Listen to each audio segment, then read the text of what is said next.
Hello అండి, నమస్తే. Welcome to star Anu home.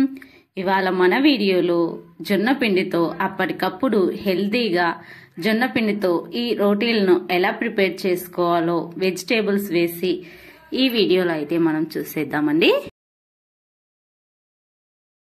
మరి ఈ రెసిపీ ఎలాంటి పప్పులు లేకుండా అప్పటికప్పుడు ఇన్స్టెంట్గా 10 నిమిషాల్లో ఎలా ప్రిపేర్ చేసుకోవాలో వీడియోలకైతే వెళ్ళిపోదాం. ముందుగా మన వీడియోకి అయితే ఒక లైక్ అయితే ఇవ్వండి ఫ్రెండ్స్. ఇప్పుడు ఒక బౌల్ని అయితే తీసుకోవాలి. ఇందులోకి ఏదైనా కప్పు మెజర్మెంట్తో 2 కప్పుల దాకా నేనైతే జొన్న పిండిని అయితే తీసుకుంటున్నానండి. జొన్న పిండి తీసుకునే ముందు జొన్న పిండిని జల్లించి తీసుకోవాలి. అలానే ఆనియన్స్ మీకు ఏవి కూరగాయలు అవైలబుల్గా ఉంటే వాటిని తీసుకోండి. ఇక్కడ ఆలు, క్యారెట్ అనేది కంపల్సరిగా వేసుకోవాలి. అల్లం, పచ్చిమిరపకాయలు, అలానే జీలకర్ర, కరివేపాకు ఇవన్నీ కూడా నేనైతే కట్ చేసి ముందుగానే పక్కన ఉంచుకున్నాను. ఒక ప్యాన్ పెట్టేసి స్టవ్ ఆన్ చేసి ప్యాన్ పెట్టి ప్యాన్ కొద్దిగా హీట్ అయిన తర్వాత జీలకర్ర, ఆవాలు, మినప్పప్పు, శనగపప్పు అలాంటివి కూడా వేసుకోవచ్చండి. నేనైతే ప్రజెంట్ వేయడం లేదు. జీలకర్ర, ఆవాలు చిటపట్లాడిన తర్వాత మీడియం సైజ్ ఆనియన్ ముక్కలను అయితే చిన్న చిన్నగా అయితే కట్ చేసి వేసుకున్నాను. అలానే పచ్చిమిర్చీలను కూడా కట్ చేసి వేసుకున్నాను. సన్నగా దొండకాయ ముక్కలను కూడా కట్ చేసి వేసుకున్నాను. అలానే క్యారెట్ను కూడా తురిమి వేసుకుంటున్నాను. అండ్ అలానే కరివేపాకును కూడా చిన్న చిన్నగా అయితే కట్ చేసుకున్నానండి. వీటన్నిటిని కూడా మీకు అవైలబుల్గా ఏ కూరగాయలు ఉంటే వాటిని అయితే వేసుకోండి. ఇక్కడ నేను బీన్స్ కూడా వేసానండి.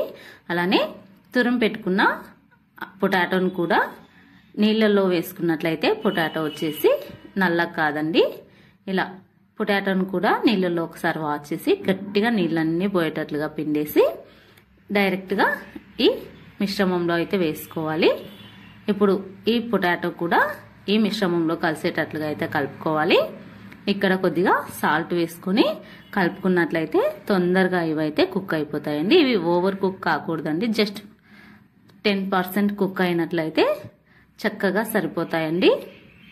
చూడండి, 10% అంటే ఒక 2-3 నిమిషాలు కుక్ అయినట్లయితే సరిపోతాయండి మీడియం మంట మీద. చూడండి, ఇలా సిమ్లో లేదా మీడియంగా పెట్టుకొని ఇలా చక్కగా ప్యాన్కి అంటుకుపోయినట్లుగా అయితే ఇలా ఉడికించుకోవాలి. వీటిని తక్కువ ఆయిల్తో అయితే ఉడికించుకోవాలండి. ఇలా చూడండి, ఇలా ఉడికిపోయాయండి. ఈ కూరగాయ ముక్కలు వచ్చేసి ఈ విధంగా అయినట్లయితే చక్కగా ఈ రెసిపీకి అయితే సరిపోతుందండి. ఇప్పుడు మనం ఈ మిశ్రమాన్ని డైరెక్ట్గా అయితే జల్లించి పెట్టుకున్న జొన్న పిండిలోకి అయితే వేసుకోవాలి. ఇలా మొత్తం అంతా మిశ్రమాన్ని కూడా ఈ బౌల్లో అయితే వేసేసుకోవాలి. ఇప్పుడు చక్కగా అంతా కలిసేటట్లుగా కలుపుకున్న తర్వాత మనం ఏ కప్పుతో అయితే 2 కప్పుల పిండిని అయితే తీసుకున్నామో అదే కప్పుతో 2 కప్పుల నీళ్ళని అయితే వేసుకోవాలి. కరెక్ట్గా అయితే సరిపోతుందండి. 2 కప్పులకు వచ్చేసి 2 కప్పుల నీళ్ళు అయితే కరెక్ట్గా సరిపోతుందండి. కంపల్సరీ కప్పులతో అయితే కొలత పెట్టుకొని అయితే వేసుకోండి. 1కి 1 నీళ్ళండి. కన్సిస్టెన్సీ వచ్చేసి చక్కగా సరిపోతుందండి. మొత్తం ఇవన్నీ కూడా చక్కగా పిండిలో కలిసేటట్లుగా అయితే కలుపుకోవాలి. ఇలా కలుపుకుంటా ఉంటే కొద్దిగా థిక్గా అవుతుందండి బ్యాటరీ వచ్చేసి.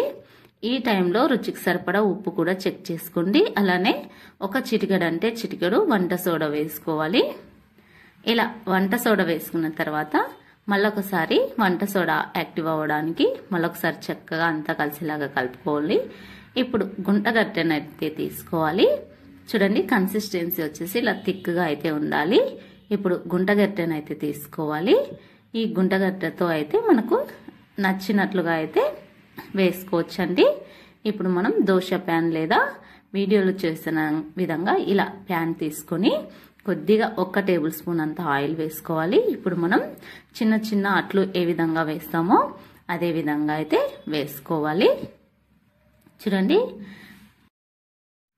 వీడియోలో చూస్తున్న విధంగా ఇలా వీలైనంత పల్చగా వేసుకోకూడదు, అలానే మందంగా కూడా వేసుకోకూడదండి. జస్ట్ ఇలా వేసుకున్న తర్వాత పైన మూత కవర్ చేస్తూ మంట సిమ్లో ఉంచుకొని అయితే 1 నిమిషం పాటు అలా వదిలేయాలండి. ఇప్పుడు మనకు ఎలాంటి ఆయిల్ కూడా అవసరం లేదండి. జస్ట్ 1 టేబుల్ స్పూన్ ఆయిలే చక్కగా సరిపోతుంది. ఆయిల్ కూడా ఎక్కువ అవసరం లేదండి.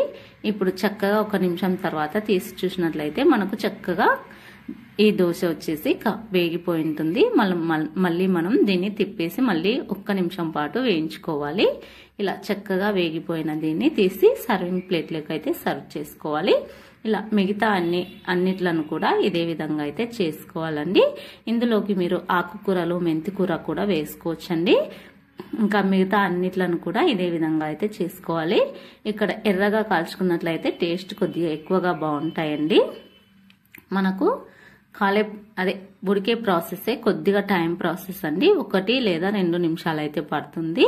అలానే రెసిపీ వచ్చేసి చాలా రుచిగా ఉంటుందండి. తప్పకుండా ట్రై చేయండి. జొన్నపిండితో తయారు చేసిన రెసిపీ మీకు నచ్చిందా? అలానే మీకు ఏవి అవైలబుల్ గా ఉంటే ఆ కూరగాయలు అయితే వేసుకుని అయితే చేసుకోండి. చాలా హెల్దీ అండి. వీడియో నచ్చినట్లయితే లైక్ చేయండి. Thanks for